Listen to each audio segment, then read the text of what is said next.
Europe 1 Soir. 19h, 21h, Pierre de Villeneuve.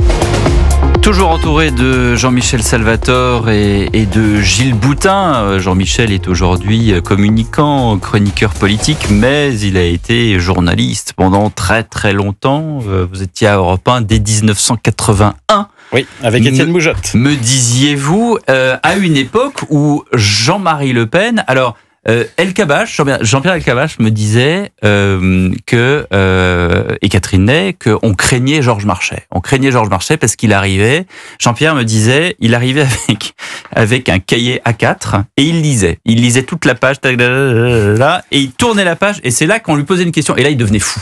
Il devenait complètement dingue. Quelle image avaient les journalistes de Jean-Marie Le Pen ?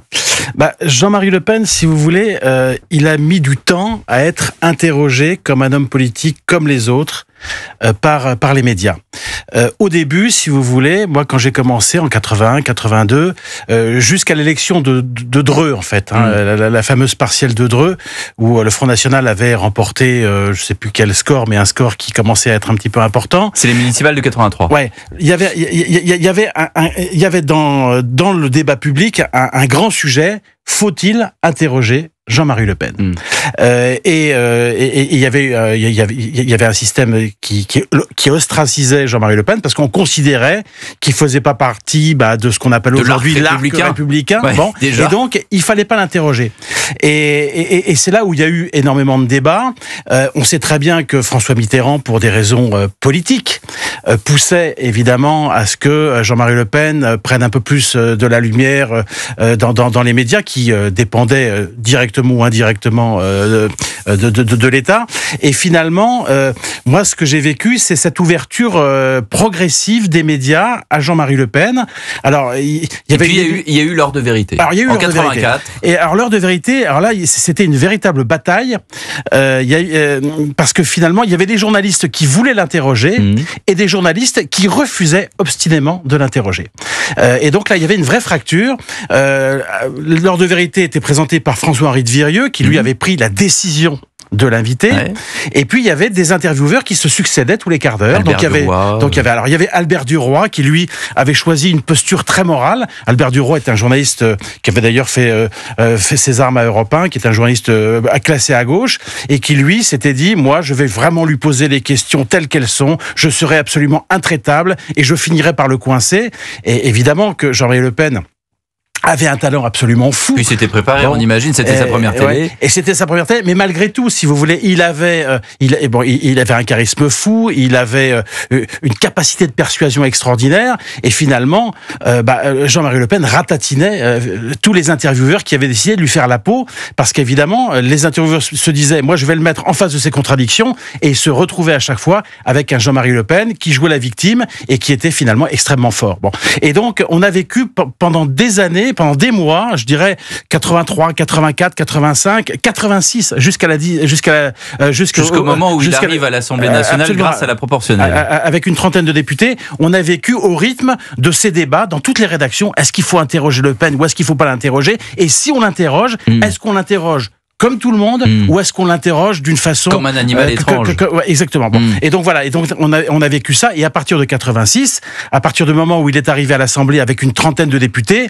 là il y a un début de normalisation, mais qui a été finalement assez long. Alors, je voudrais qu'on écoute une archive d'Europe 1, et je remercie d'ailleurs au passage toutes les équipes de Sylvaine Denis qui ont travaillé d'arrache-pied depuis la mi-journée pour justement nous regrouper toute cette série d'archives. Nous sommes en 2002, après la présidentielle. Jean-Pierre Elkabbach interroge sur Europe 1 Jean-Marie Le Pen sur l'ultime combat de Jean-Marie Le Pen. Après toutes ces élections de 2002, ce sera votre ultime combat. Non mais pourquoi? Est-ce que ça sera votre ultime reportage? Non mais ça c'est autre chose. Non mais si, c'est exactement la même chose. Vous êtes comme moi dans la main de Dieu et vous ne savez pas lequel de nous deux tombera le premier. L'ultime combat, c'est quand?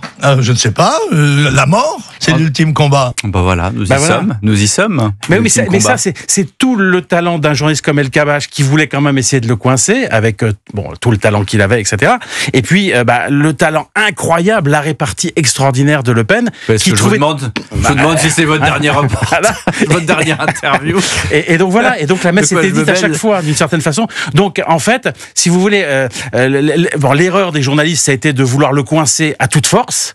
Et à partir du moment où on s'est mis à l'interroger normalement, les choses ont un peu changé.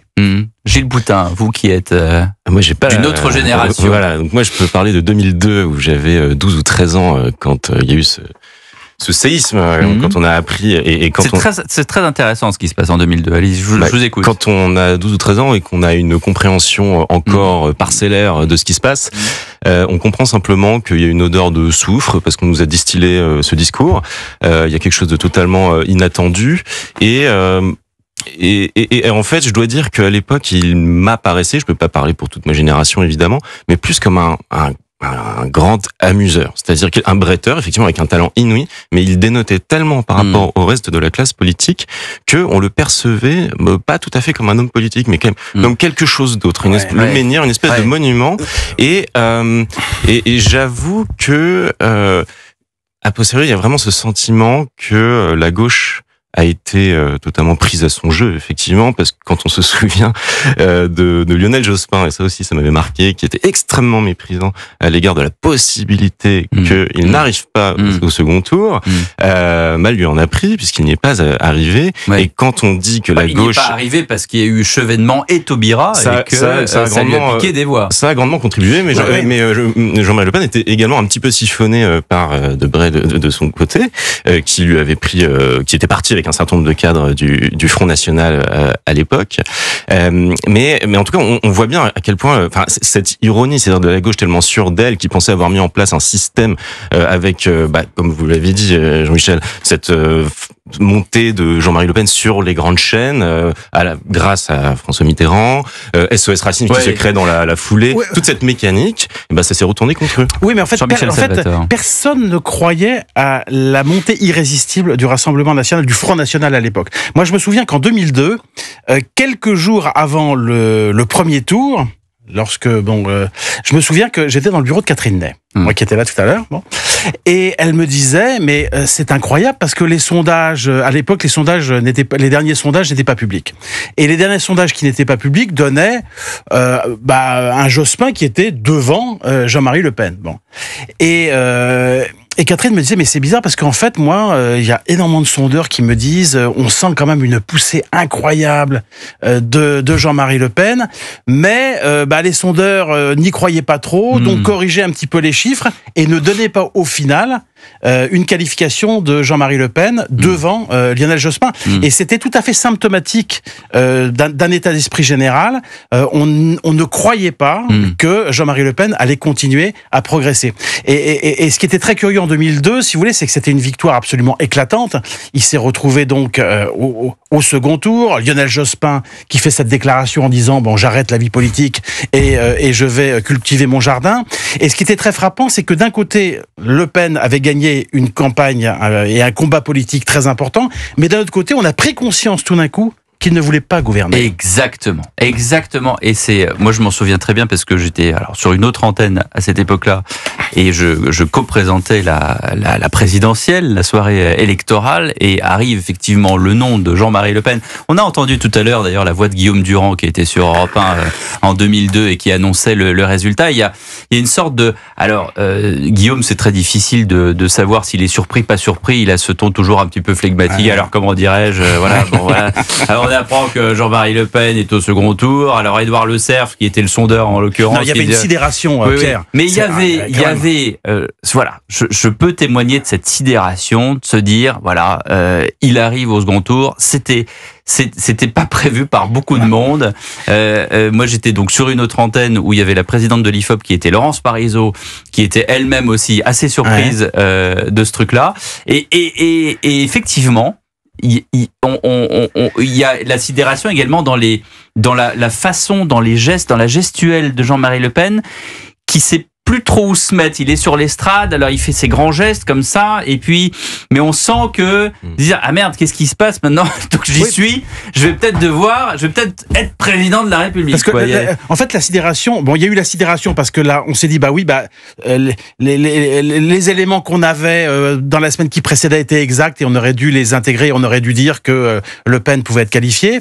Il y a eu aussi une sidération incroyable au siège du PS où personne ne voulait annoncer à Jospin qu'il n'était pas qualifié. Bon, donc voilà. Et puis chez Le Pen, il y avait quelque chose qui a été montré par un documentaire de Serge Moati, parce que Serge Moati, qui est un homme de gauche, qui est juif, qui est franc-maçon, etc.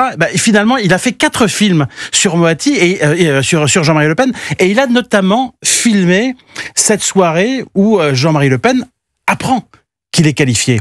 Et là, il fait une interview et Le Pen lui dit oui, mais enfin bon, qu'est-ce qui va se passer si je gagne? Est-ce qu'il faut dissoudre? Est-ce qu'il faut que je nomme un Premier ministre? Et au fond, on voit que finalement, Le Pen, ce qui l'intéressait, c'est sa fonction tribunicienne, c'est-à-dire l'homme qui soulève des lièvres, l'homme qui est l'imprécateur, le bretteur, le matamor. Mais quand il s'agit ensuite de gouverner, il n'était pas du tout prêt à ça.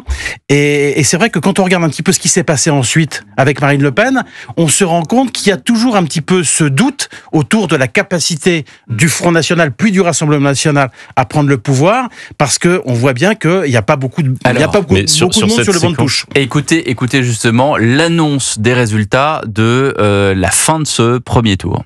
Estimation donc Ipsos, énorme surprise pour cette présidentielle, premier tour 2002. Édouard Le Cerf, les chiffres. Les chiffres, Jacques Chirac obtiendrait 20%. Derrière lui, Jean-Marie Le Pen obtiendrait 17% des voix. C'est-à-dire qu'on se retrouve actuellement donc avec un deuxième tour qui est Jacques Chirac contre Jean-Marie Le Pen, ce qui est un bouleversement total dans la vie politique française. Vous voyez, Édouard Le Cerf, il sèche. C'est-à-dire, il dit Jacques Chirac est à 20%, puis il s'arrête. Et puis c'est Guillaume qui le reprend en disant non mais attends, dis-nous la suite. Oui. C'est parce qu'il y a une telle consternation dans le studio. C'est quand même Oui, parce que moi Moujotte m'a raconté ce qui s'était passé à TF1.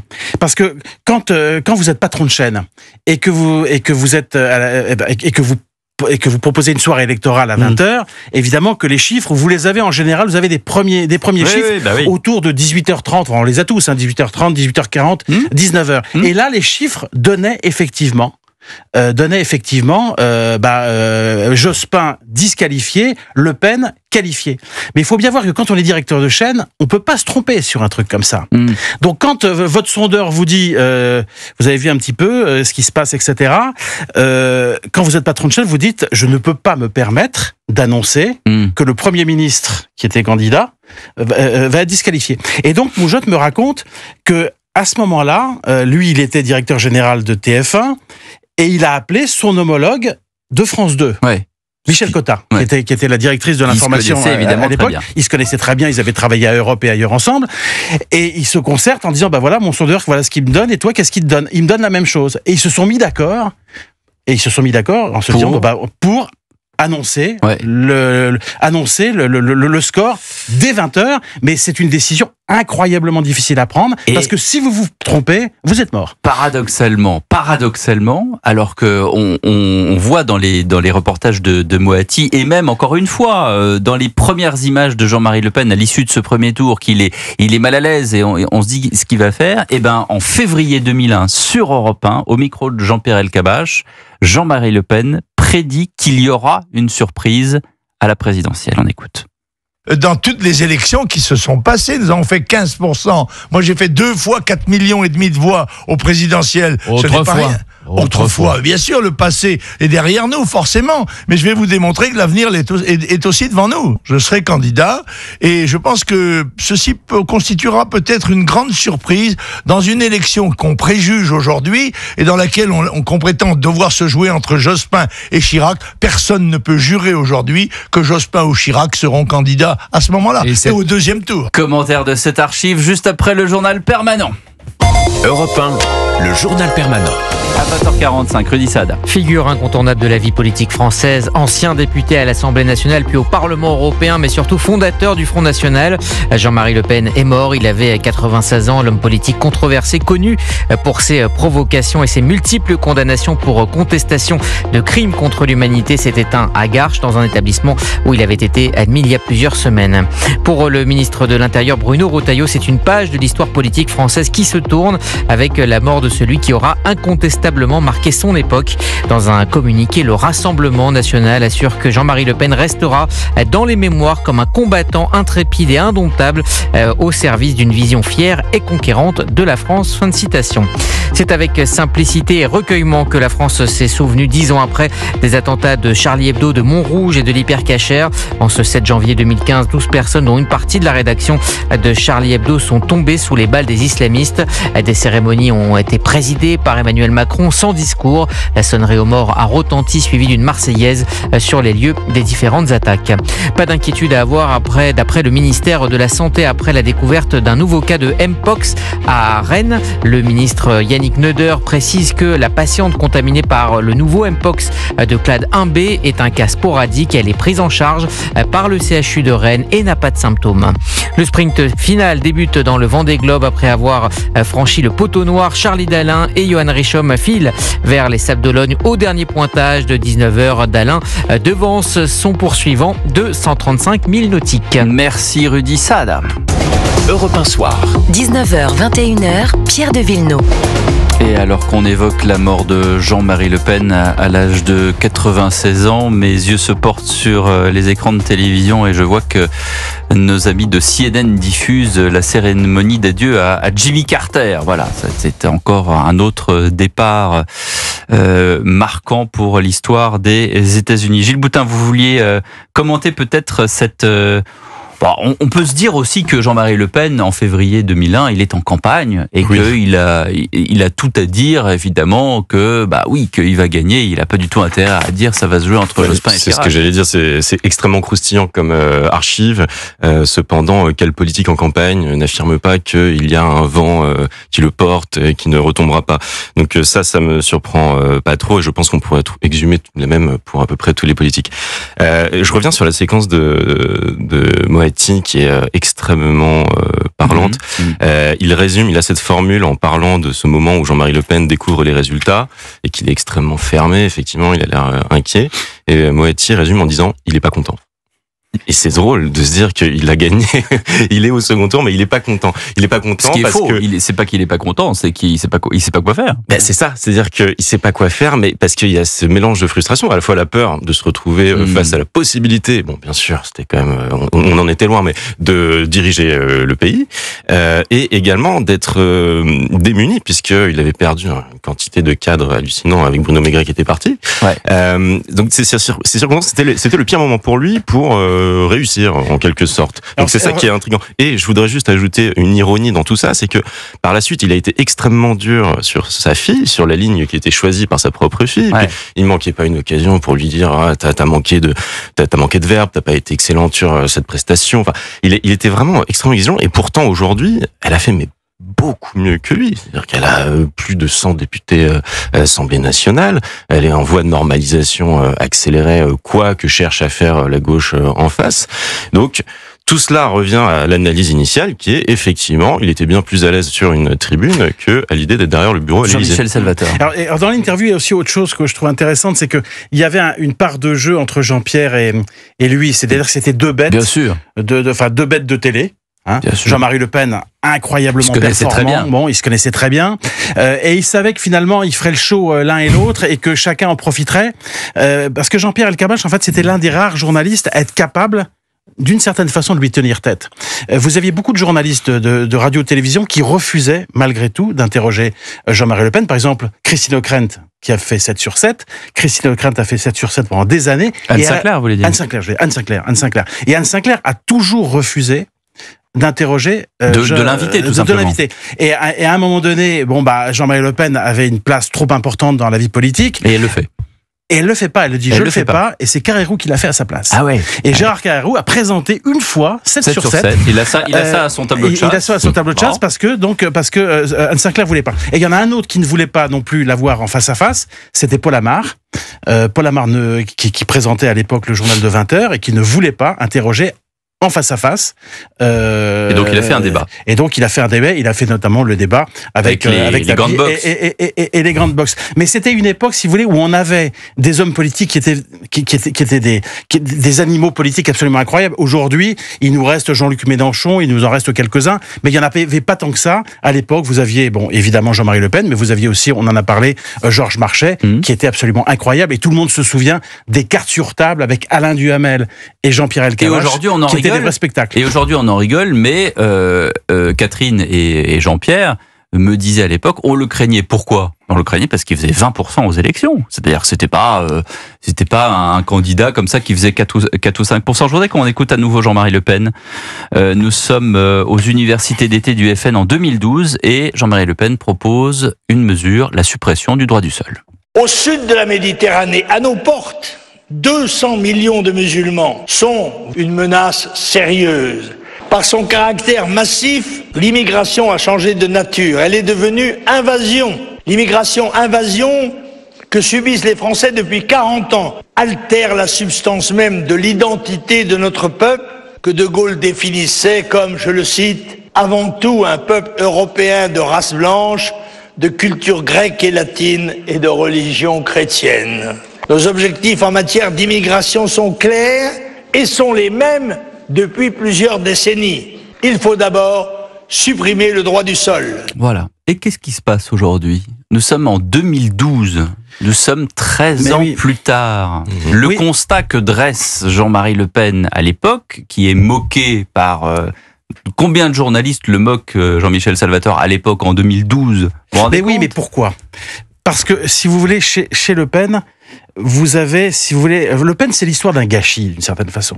Parce que d'un côté, vous avez un homme politique extrêmement efficace, qui a des intuitions très fortes, qui voit les problèmes, qui fait des constats, qui voit les problèmes assez loin. L'immigration, il l'a vu, le droit du sol, il l'a vu. Mais le problème, si vous voulez, c'est qu'il y a un autre visage de Jean-Marie Le Pen, qui est Janus, d'une certaine façon, et ce visage, c'est les dérapages, l'antisémitisme, les attaques personnelles, le Durafort crématoire. C'est le détail de l'histoire. Et si vous voulez, ça lui a fait beaucoup de mal à lui, parce qu'il n'a jamais pu arriver au pouvoir, mais il ne le voulait pas. Mais ça fait beaucoup de mal à la droite. Parce que lorsque Jean-Marie Le Pen disait quelque chose, comme il était coutumier des excès et des dérapages, quand Le Pen disait quelque chose de juste, la droite ne voulait jamais le suivre, en se disant, mais si on suit Le Pen sur ce terrain-là, comme il dit des horreurs par ailleurs, on va avoir l'air d'être à la remorque du Front National.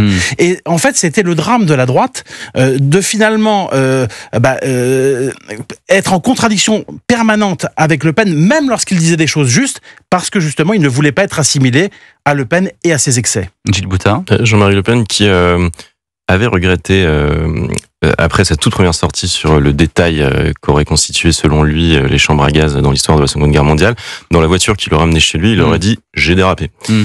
C'est la seule fois. Il a pas dit j'ai dérapé, il a dit c'est la plus grosse connerie que j'ai sortie. Oui, il dit ça à Laurent de Saint-Affrique. Oui, tout à fait, qui était son lieutenant. Mais c'est la seule fois où il l'aurait évoqué. Et par la suite, jamais, et il s'est même enferré là-dedans, comme s'il voulait devenir ce pantin d'une certaine façon. Et je parle de pantin parce qu'il a quand même, à cet égard, été un idiot utile de François Mitterrand et de la gauche en maintenant ses prises de position. Et pour prolonger votre pensée, Jean-Michel, compliquer la tâche à la droite, qui effectivement devant faire tous ces constats, se retrouver systématiquement à devoir être accusée de fascisme si elle soulevait les questions qui étaient la gestion de la crise migratoire. Donc à cet égard, il a fait perdre sans doute du temps à la droite sur des constats qui, en plus de ça, dans d'autres pays sont partagés, mais par la gauche, la droite, enfin c'est pas idéologique, c'est juste un constat, il faut régler des choses de manière paramétrique. Voilà donc pour ce qu'on pouvait dire sur la mort de Jean-Marie Le Pen à l'âge de 96 ans. Merci beaucoup à vous, Jean-Michel Salvatore. Merci Gilles Boutin pour Le Figaro. Tout de suite, les enfants d'Europe.